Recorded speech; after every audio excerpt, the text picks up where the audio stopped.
Hello दोस्तों, मैं हूं रोबिन और आप देख रहे हैं द आम आदमी। आप सभी को पता है कि इस वक्त भारत का किसान सड़कों पर विरोध कर रहा है।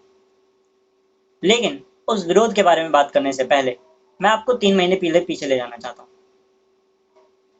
आप सभी को याद होगा कि भारतीय गवर्नमेंट ने अभी बीच में एक रिलीफ पैकेज लॉन्च किया था और उस रिलीफ पैकेज के दौरान गवर्नमेंट ने 3 ऑर्डिनेंस पास किए थे, जिसमें जो किसानों के लिए थे। जिनमें पहला ऑर्डिनेंस था एपीएमसी का, यानी कि वो रेगुलेटेड मंडीज जो किसान का फसल एक मिनिमम सपोर्ट प्राइस यानी कि एमएसपी पे खरीदती हैं और फिर उसे ले लेती हैं, और उसके बाद किसान को अपनी फसल के दाम मिल जाते हैं और किसान को ये फर्क नहीं पड़ता कि मेरी फसल का आगे दाम क्या होगा। लेकिन इस बिल के आने के बाद, इस ऑर्डिनेंस के बाद, सरकार ने ये बताया कि कैसे किसान एमएसपी सॉरी एपीएमसी के अलावा भी अदर ट्रेडर्स को अपनी फसल बेच सकता है, जो कि पहले पॉसिबल नहीं था।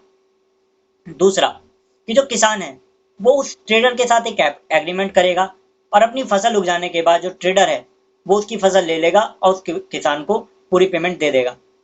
और इसका पूरा लीगल फ्रेमवर्क गवर्नमेंट देखेगी। एक टीम की जांच होगी, एक टीम को गठित किया जाएगा और पूरा पूरा का पूरा सिस्टम तैयार किया जाएगा।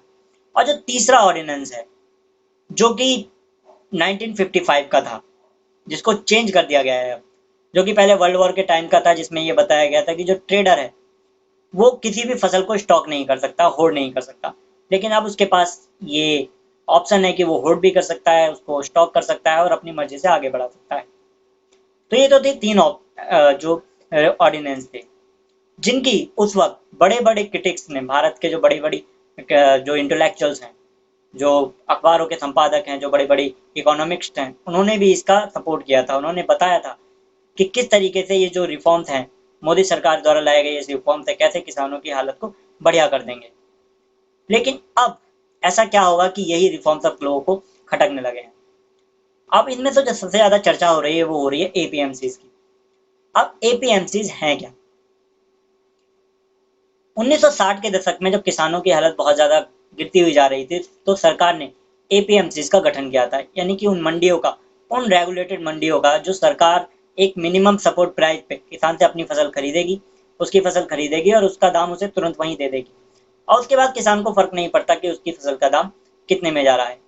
इसको अगर मैं आप एक छोटे से ऑप्शन में समझाऊं, एक एग्जाम्पल से समझाऊं, कि समझ लीजिए आप पिछले साल आपने जो केले 60 रुपए में खरीदे थे, अब वो केले 70 रुपए में खरीद रहे हैं आपने। यानी कि जो एंड कस्टमर कस्टमर है वो 70 रुपए में केले खरीद रहा है, लेकिन किसान को अभी भी वही 60 रुपए मिले हैं। ये एपीएमसी का काम होता है। यानी कि जो आड़तियां हैं वो किसान को उसकी उस एंड प्रोडक्ट की फसल रकम नहीं देते, किसान को सिर्फ वही रकम मिलेगी जो मिनिमम सपोर्ट प्राइस पे तय की गई है। और किसान के पास और कोई ऑप्शन नहीं होता उस फसल को कहीं और ले जाने का।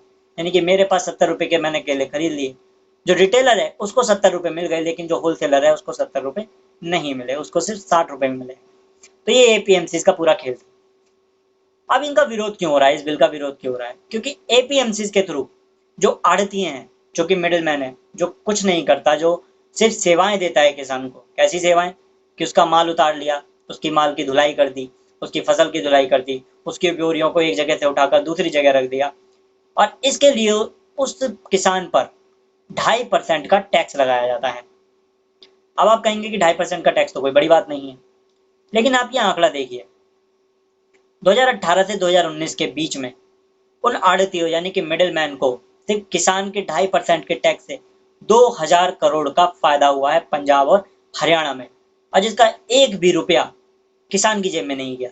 यानी कि ये मिडिल मैन जो कुछ भी नहीं करते, वो 2,000 करोड़ रुपए बैठे बैठे किसान का खा गए, और किसान को उसमें से एक चवन्नी का फायदा नहीं हुआ। अब शायद आपको समझ में आ गया होगा क्यों इस बिल का विरोध हो रहा है। लेकिन ये बिल लेकिन क्या ये बिल का विरोध सिर्फ किसान कर रहे हैं? जी नहीं, ऐसा नहीं है। इस बिल का विरोध गवर्नमेंट भी कर रही है, विपक्ष भी कर रहा है। विपक्ष कैसे कर रहा है? क्योंकि विपक्ष की इस बिल के इस आड़ती यानी कि इस रेगुलर एपीएमसी में अपनी जो स्टेक्स हैं। आप इस आर्टिकल को देखिए, इस आर्टिकल से आपको समझ में आ जाएगा कि 2018-2019 के बीच में पंजाब सरकार को 3,500 करोड़ रुपए का फायदा हुआ है आड़तियों से। यानी कि किसान को 1 रुपया नहीं मिला उस आड़ती के थ्रू, लेकिन सरकार को और मिडिल मैन को 2,000 और 3,500 करोड़ रुपए का फायदा हुआ है।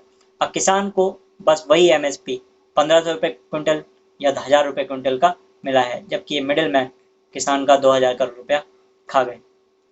अब यहाँ पे एक आर्गुमेंट दिया जाता है कि एपीएमसी ने किसानों का भला किया है, लेकिन ऐसा नहीं है।